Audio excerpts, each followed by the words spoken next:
Alright, so for today, I got some green pepper, some green onions, and some celery, which those three things are the holy trinity of all Cajun food. I got some beef sausage, beef stock, some vegetable bouillon, tomato sauce, some bay leaves, thyme, filet gumbo, which is pretty much just dried sassafras leaves, slappy mama seasoning, which is a bunch of ground up chili pepper, salt, garlic, and onion, which you could also use Tony Chachere's for that. I got some normal table salt. I'm going to take some of this oil, some of that flour. I'm going to make it into a beautiful gumbo along with some shrimp that just thawed out and some okra. Got to add that. All right, just hang on. All right, so to keep y'all up to date with what's going on, so far I took that green pepper and green onion we were talking about earlier, and I took about 2 pounds worth of bacon fat, or the stuff that you get off the bacon. And I'm cooking that all together. I'm letting that simmer down for a second. And I'm going to let that go and do that because right now we're about to do something called making a roux. Now, with the roux, it's pretty much just very simple. You got some flour and you got some oil. We're going to mix it together in this pot because it's Magnolite pots, but we're going to be cooking the gumbo in. So, I have about a cup. Well, yeah, I got 1 cup of oil. I got 1 cup of flour. I got some extra oil and some extra flour off to the side.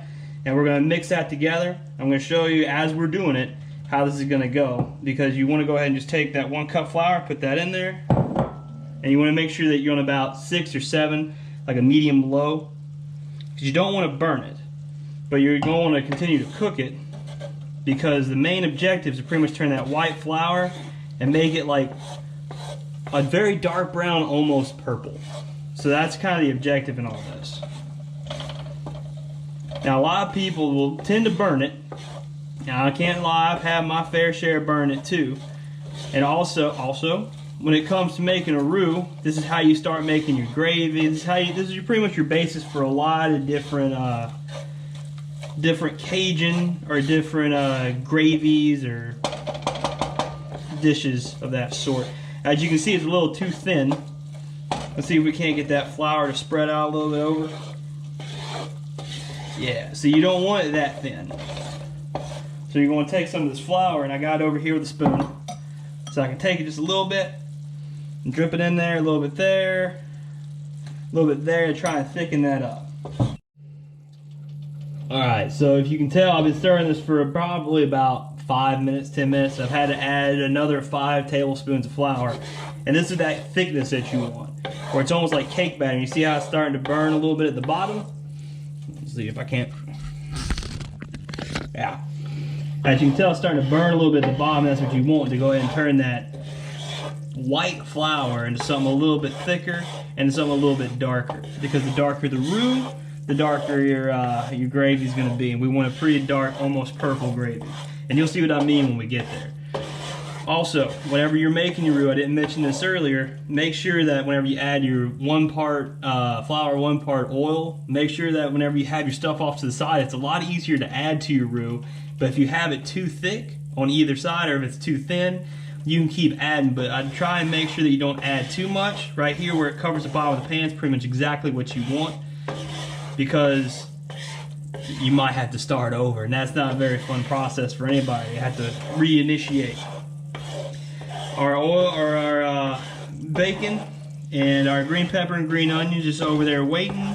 We're almost there to that point. You pretty much want to take this. This is actually a roux stir, which helps because it's got that little scraper to go ahead and get that stuff off the bottom of the pot.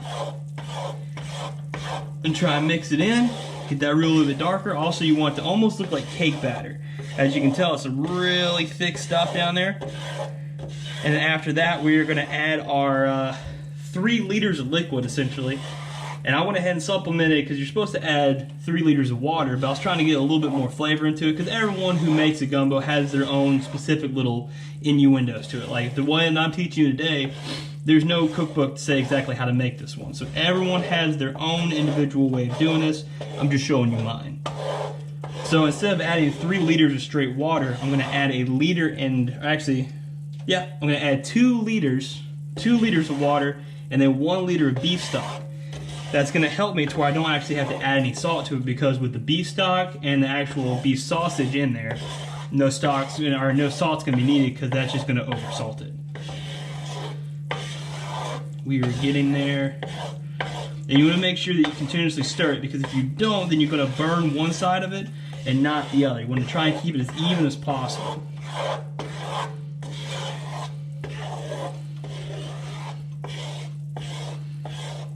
Yeah.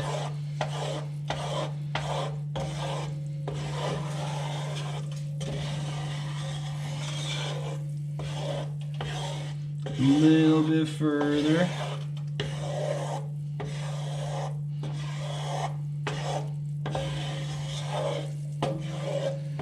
Yeah, you see those like thicker pieces that are in there? That's good. That's pretty much the flour just going ahead and starting to burn just a little bit. Not all the way through, not get like completely burnt, but starting to get a little bit crunchy, a little bit toasty. And also it's a little bit more difficult with these ovens because I got this oval shaped Magnolite pot and I can't exactly get an even burn.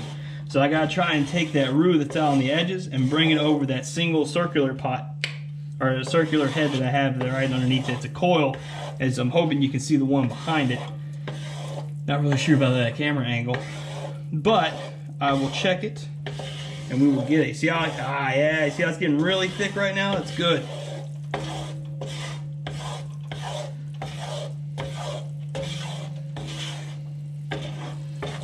And let that sit just for a second.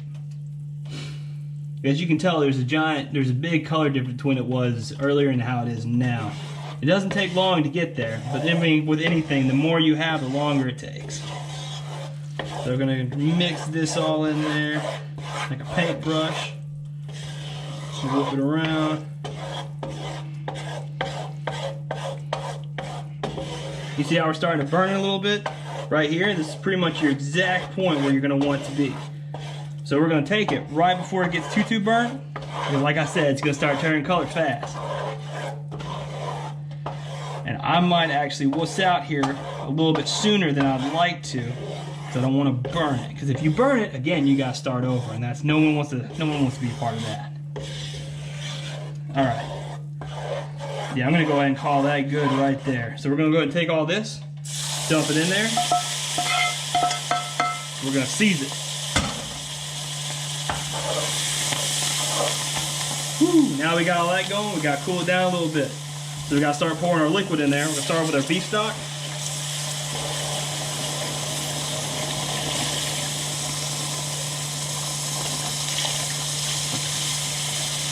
So that's a liter of that. And we're going to go ahead and start scrubbing this. Turn this down from 8 to medium heat. Start scrubbing along those edges. You want to get all that stuff that's stuck at the bottom. You want to start mixing it into the rest of the gumbo. So we're going to go ahead and add half a liter of water right here. This is why we got such a big pot, because we got a lot of water we're going to add. And that's why there's so much seasoning, because there's going to be a lot of dilution. So it's not going to be as bad, I trust me, when we get there.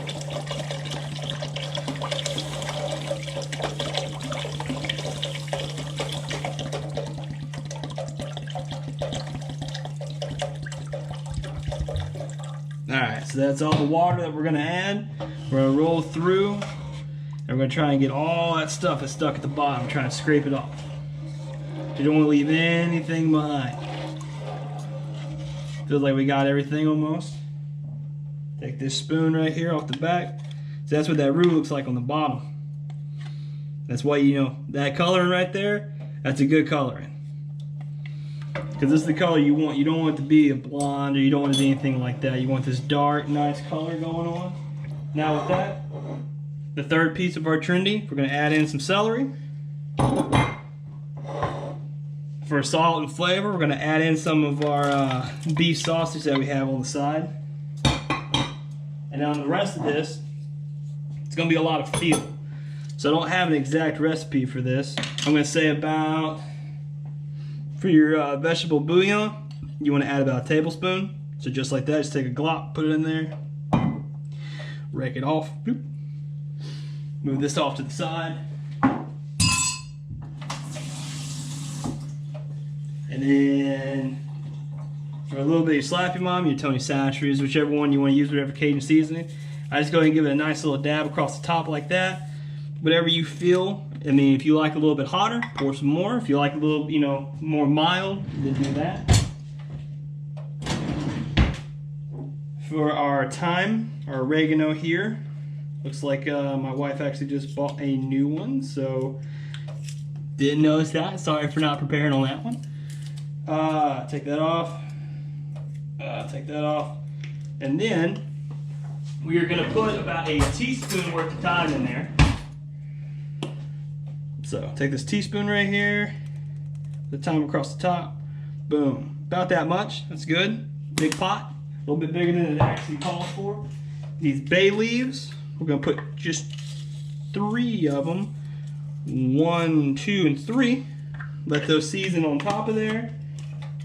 For this tomato right here, get your can opener. You're going to spin it around, spin it around. I got an 8-ounce can right here, so we are good there. And we're going to take this 8 ounces of tomato sauce, put that all in there, let that mix together. Since we're going to be just in there low simmer for the rest of the time that we're here. Going to take that, put that off to the side, get to that in a second. We're going to take our shrimp.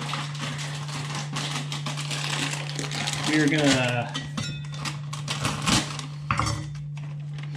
take our shrimp, and we're going to take pretty much not all of it, but a good bit of it. Because we did put a good bit of sausage, a little bit more than we were expecting on that one. Actually, we'll just put the whole thing of shrimp in there. There you go. Ain't nothing wrong with a little bit more, you know? So we're going to do that. And also, another one, a lot of people have some controversy on this one, which is fine. So right here we have some okra. A lot of people don't like okra. A lot of people don't know what okra is. But take about a handful, just pour that in there. You don't need a whole lot. The one thing that you want to make sure that you don't do is add too much celery, because celery will actually overpower a lot of the taste that's in there. And again, you know, if you have something that's overpowered, or that's one thing that all anybody ever tastes, and that's all they're going to want to taste. So with all that in there right there, just go ahead and just give it a good old mix. Let's go ahead and take this off right here so you can get a good look at this. There we go.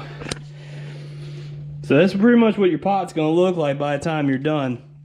Now I know that we didn't put any of that shrimp or any of that sausage over an open flame or over another skillet to cook it off to the side, which is fine, because we're going to leave it in here long enough to where it's all going to cook inside here, almost like a fondue pot.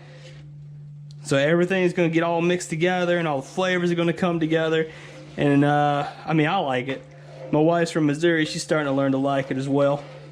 And that dark roux is really helping out with that coloring on that entire gumbo. So, oh, got some more roux stuck at the bottom. Good thing we went ahead and start stirring this, right? So go ahead and get all that going. So what we're going to do now is take this off to the side, put that in the sink, and we're going to take this lid right here, put that over the top, and put this back up here, and we're going to let that sit for probably the sausage in there you want to let sit for about, I don't know, about 3 hours. The shrimp will be good after an hour and a half, but if we go ahead and let it sit for 3 hours to make sure that everything's cooked, boiled down, and good, that means that the kids will be able to eat as soon as they get back. What you want to do after it's done, cook some rice off to the side. I don't have a rice maker anymore, so what I do is I take a pot like that, I put about 4 cups of water in there. You know, for every 1 cup of rice, I put 1 cup of water. I put on medium heat, put the lid on there, and let it sit for about 15 minutes. It usually does the trick. If it doesn't, you know, sometimes you just have to sit there and watch it and let the rice, as soon as the rice rises above the, rice rises above the water, then you should be good to go on that.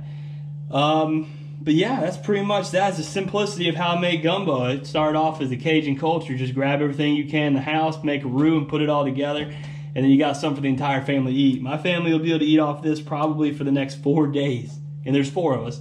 I mean, again, 2 of them are little. But yeah, that's pretty much, that's everything I got on how to make gumbo.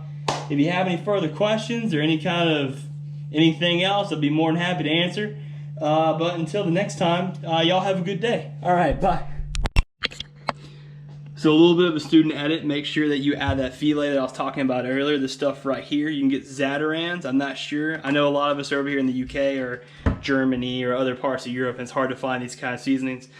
But you can just go and sprinkle across the top whenever you're done. Also make sure that you bring the pot up to a boil before you let it sit out, and make sure it's about an hour and a half for shrimp, about 3 hours if you have chicken or sausage in there.